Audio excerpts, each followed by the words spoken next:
예수님, 오늘은 성경 특강 시즌 3 메시아를 맞이할 준비가 끝난 인류 제17강입니다. 오늘은 좀 독특한 시간을 갖도록 하겠습니다. 왕호 천축국전의 주인공 해초 스님에 대한 말씀을 드리겠습니다. 해초 스님은 통일신라 시대 스님이에요. 704년에 태어나갖고 787년에 돌아가셨어요. 그러니까 한 84세 정도 사신 거죠. 부처님보다 좀 더 사셨어요. 신라 성덕왕 또는 경덕왕 때 고승으로서 787년 중국 오대산 권원보리사에서 입적을 하십니다.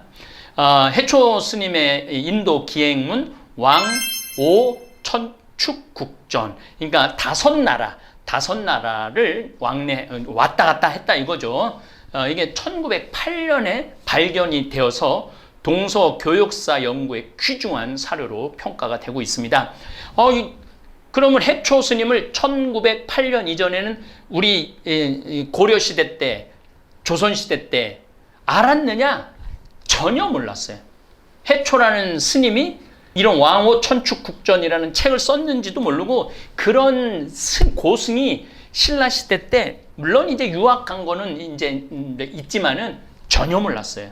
그런데 723년부터 727년, 어떤 자료는 721년부터 724년 왔다 갔다 합니다. 3년에서 4년, 길게는 한 5, 6년 정도 기행을 했다고 그럽니다. 신라 승려 해초가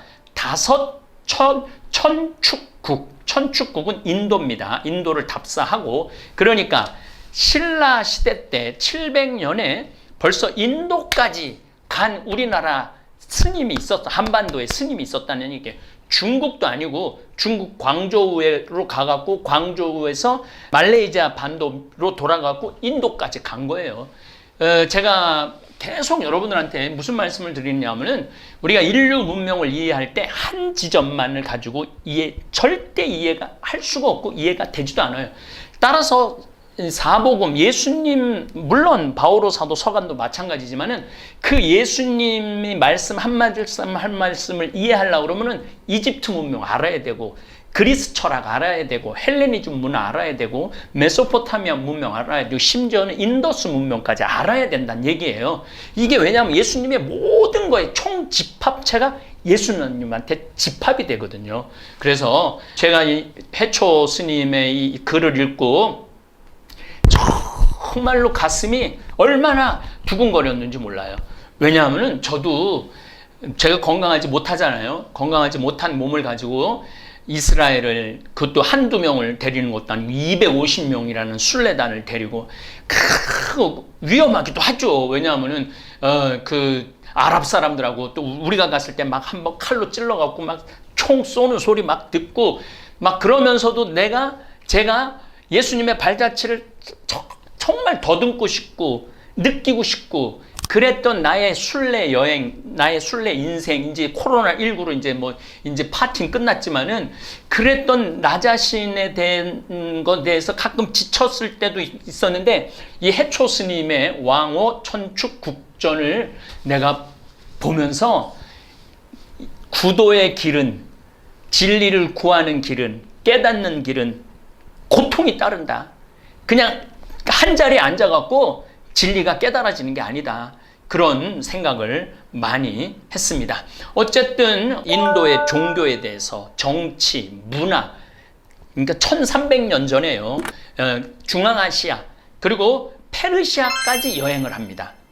우리 해초 스님이 1908년 프랑스의 동양학자 폴 펠리오가 중국 깐수성의 둔항 막곡을 장경동에, 다 이 장경동을 지키고 있었던 왕원록이라는 사람한테서 희귀한 고서들을 어마어마하게 사들이는데, 그 중에 왕호 천축국전이 끼어 있었어요. 270줄에 6천자라고 그러는 거가 저 기억이 그래요. 겨우 6천자 딱 남아있는 거예요. 본래 3권으로 편찬되어 있으나 현존본은 지금 약본이 앞부분, 앞뒤부분이 없어졌어요.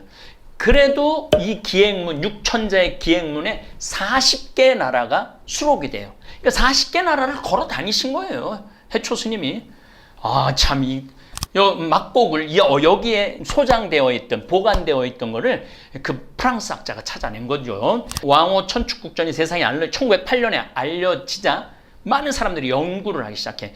중국의 나지녹, 일본의 후지타 도요하치가 대표로 해서 사본의 교종 출판을 합니다. 이 왕호 천축국전의 저술은 당나라 승려가 저술한 것으로 처음 알고 있었어요. 당나라 승려가 이렇게 멋있는 여행기를 썼구나. 그런데 1915년 일본의 사학자 다카쿠스 준치로가 신라의 승려임을 입증을 해냅니다. 이 사본은 1928년 독일 사학자 푹수에 의해서 독일어로 최초로 이제 번역이 돼서 세상에 완전히 알려진 거죠. 그러니까 1908년, 1925년까지 우리 조선은 이렇게 기가 막히게 훌륭한 스님이 있었는지도 몰랐던 거예요. 조선시대 때도 모르고 고려시대 때도 모르고. 우리 해초 스님은 신라인으로서 어렸을 때 당나라, 그때 통일신라 때 어렸을 때 의상이니 뭐 이렇게 당나라로 유학을 많이 갔어요. 불교 때문에. 그런데 이미 여러분 여기 아주 중요한, 나중에 한번 제가 언급하겠지만은 불교는 발상지가 어디죠?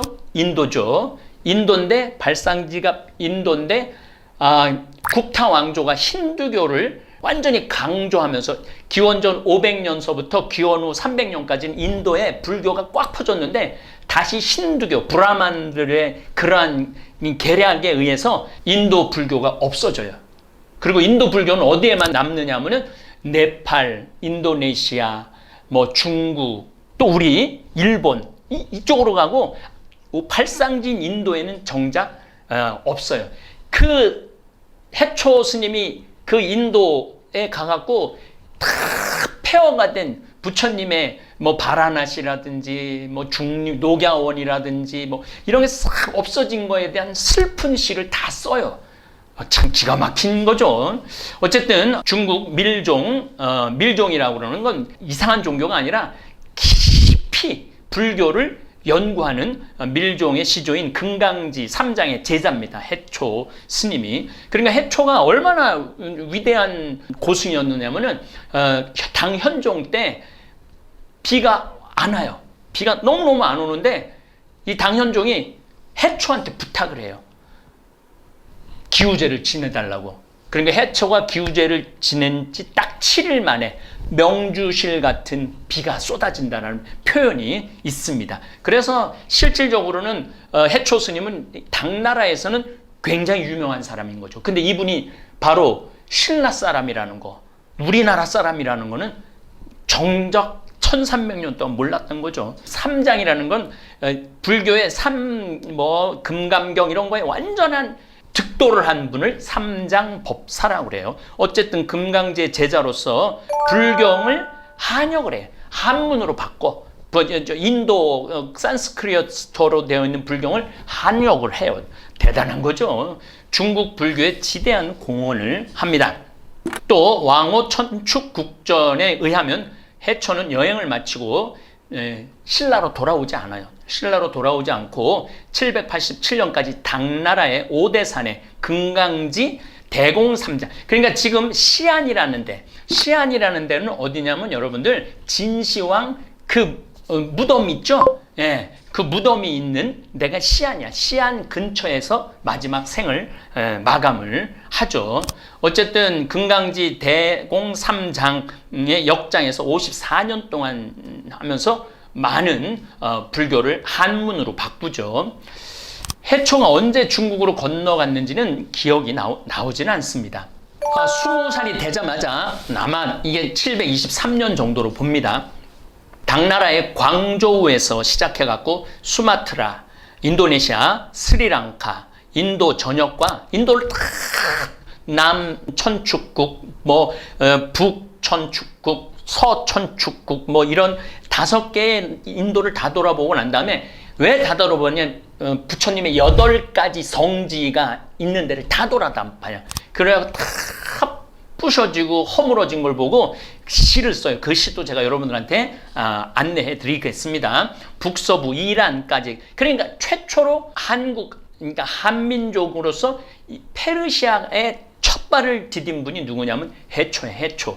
우즈베키스탄, 아프가니스탄, 파미르 고원, 그리고 카슈가르라고 불리는 카슈가르. 또 이거 쿠차 구자국을 마지막으로 해서 4년에서 8년 정도 걸렸다고 그러는데, 이 여행을 기초로 해서 왕호 천축 국전을 씁니다. 자, 여러분들 잠깐 또 한 분을 지금 생각이 나는데, 고선지 장군 얘기를 잠깐 드릴게요. 고구려 후예인데 서역까지 정벌을 한 아주 유명한 장군입니다. 우리나라가 이렇게 그렇게 완전히 우리나라 안에서 갇혀갖고 대원군처럼 막 나라를 딱 닫고 그러지 않았다는 거예요.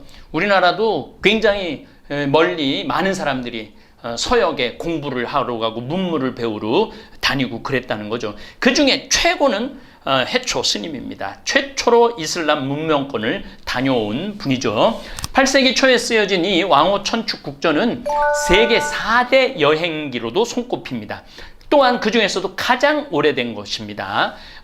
우리 세계 4대 여행기는 해초의 왕호 천축 국전, 13세기 후반 쓰여진 그 유명한 마르코 폴로의 동방견문록, 14세기 초반의 오도록의 동유기, 14세기 중반 이분 바투타 여행기, 이게 세계 4대 여행기인데 이 중에 우리 해초 스님께 최고로 오래된 거죠.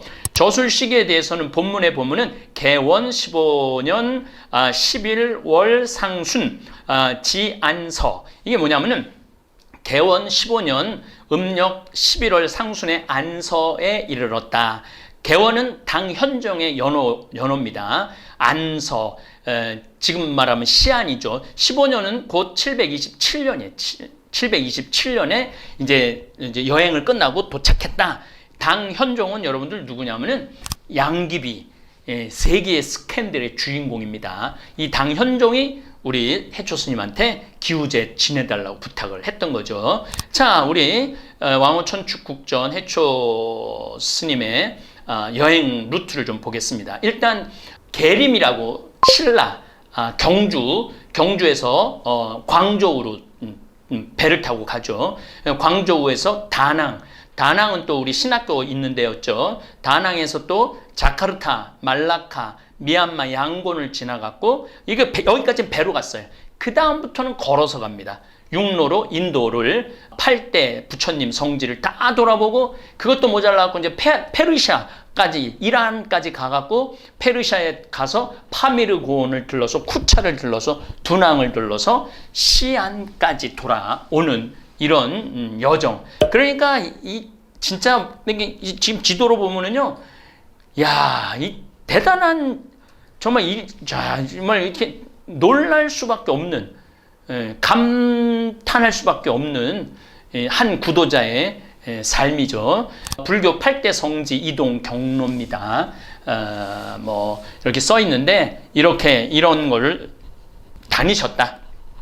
스님이 모든 자료를 가지고. 해초의 공원은 중국과 인도와의 여러 여행로죠. 교역로를 아는데 중요한 자료가 됩니다. 720년경에 이렇게 중국, 인도, 페르시아 이렇게 서로 다 연결이 돼 있었구나.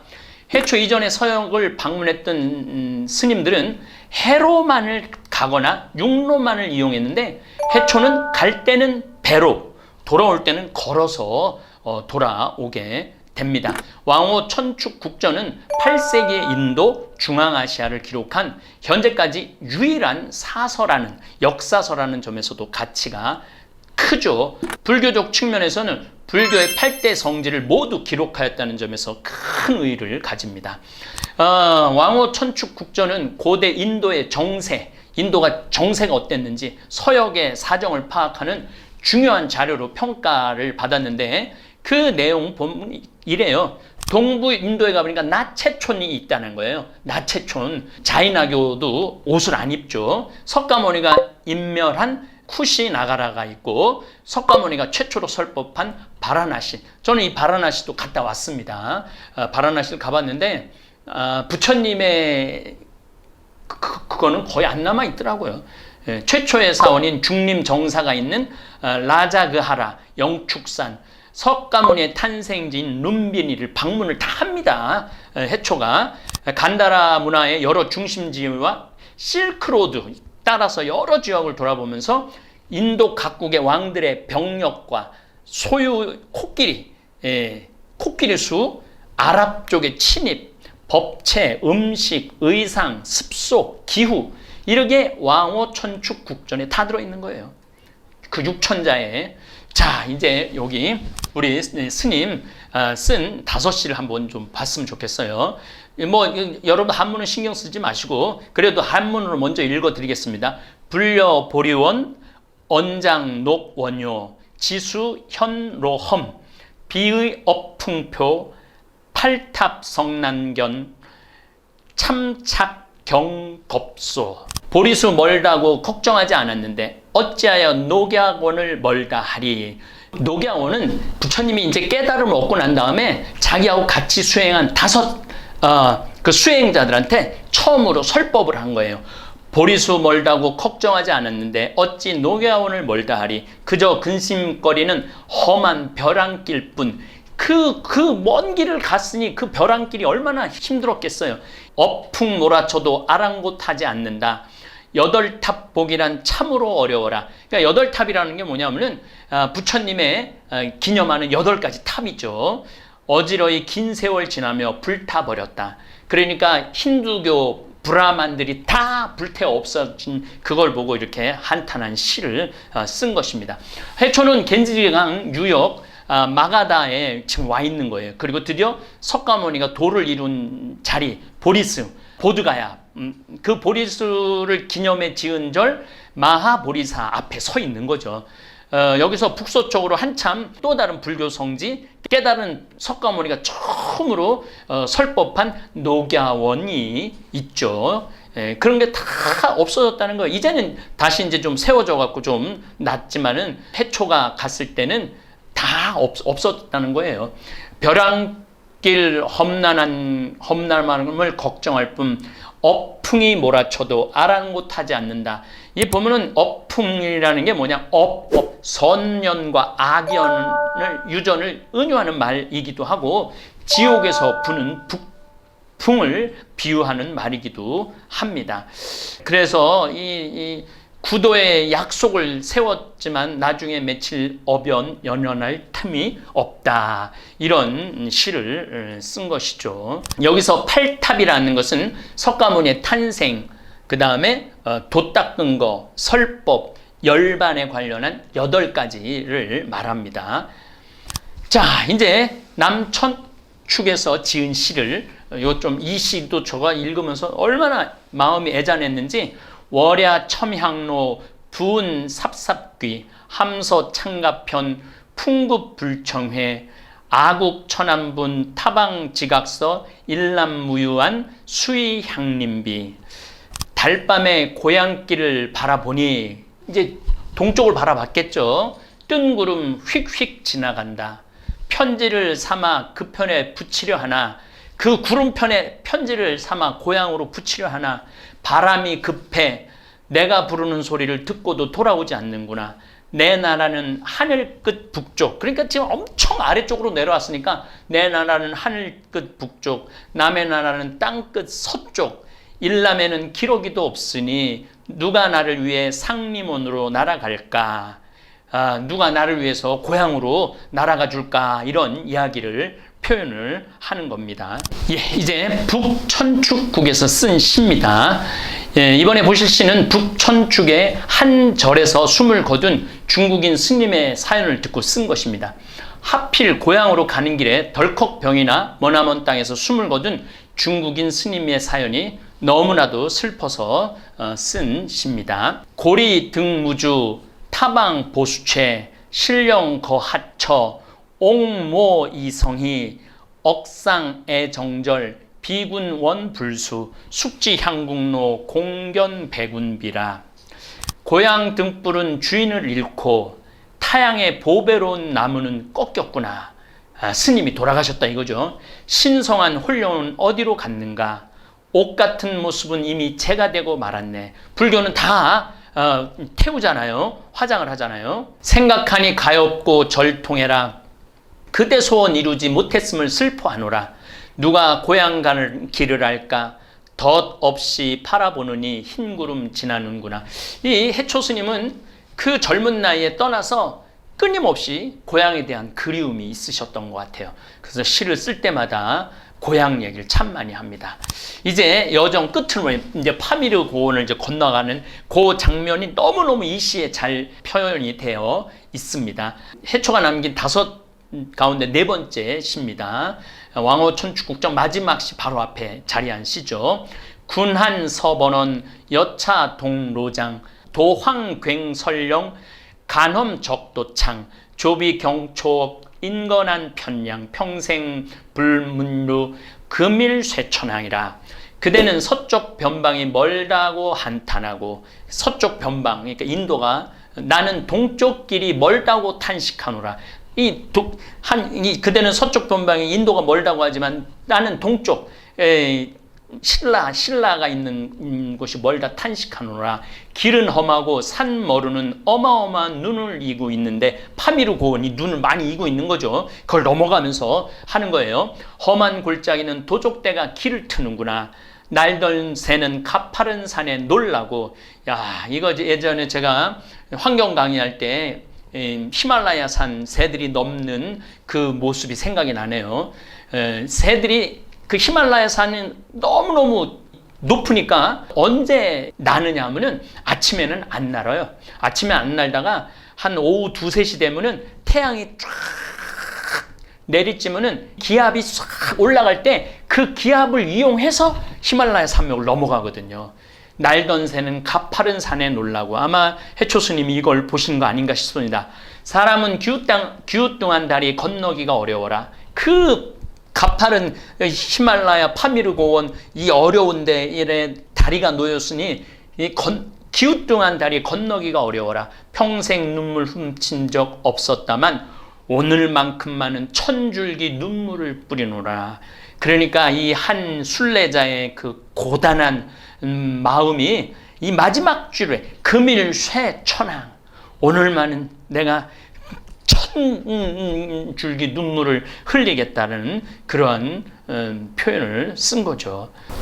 우리는 정말 메소포타미아 문명, 이집트 문명, 인더스 문명, 황하 문명을 곧 공부하겠지만은 이렇게 인류가 절묘하게 서로 연결이 돼 있고 정신세계가 이어져 있고, 예수님이 이제 무슨 말을 해도 예수님의 말씀을 담아낼 수 있는 역량이 된 거예요. 하다못해 예수님 탄생 700년에 이제 태어났죠. 704년에 태어난 우리 해초 스님마저도 이 중국도 아니고 인도까지 가갖고 이라크까지 가갖고 이 정신 문명 스승 부처님의 그 정말 향수를 느끼기 위해 갖고 그 험난한 길을 따라 나섰던 것이죠. 제가 성지순례 정말 뭐 여러 가지 말도 많았고 뭐 그랬지만은 그렇게 힘들게 성지순례를 다녔던 이유 중에 하나도 내 스승님의 향취를,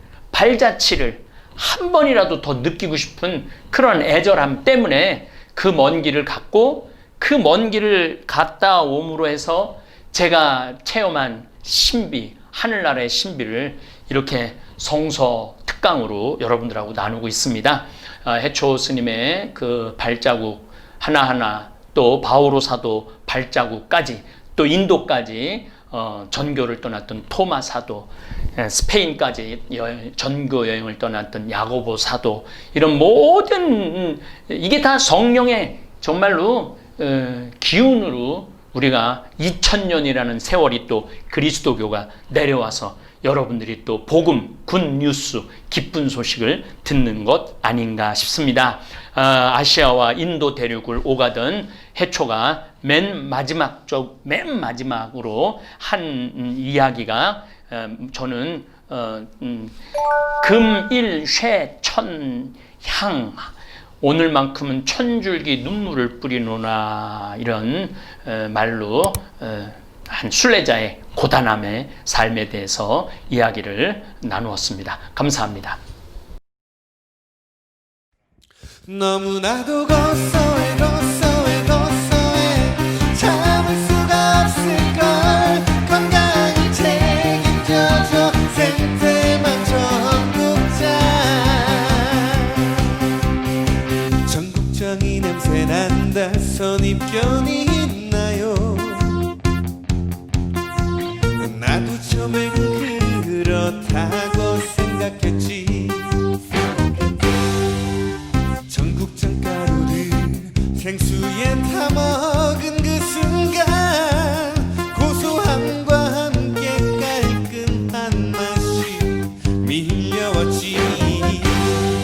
변비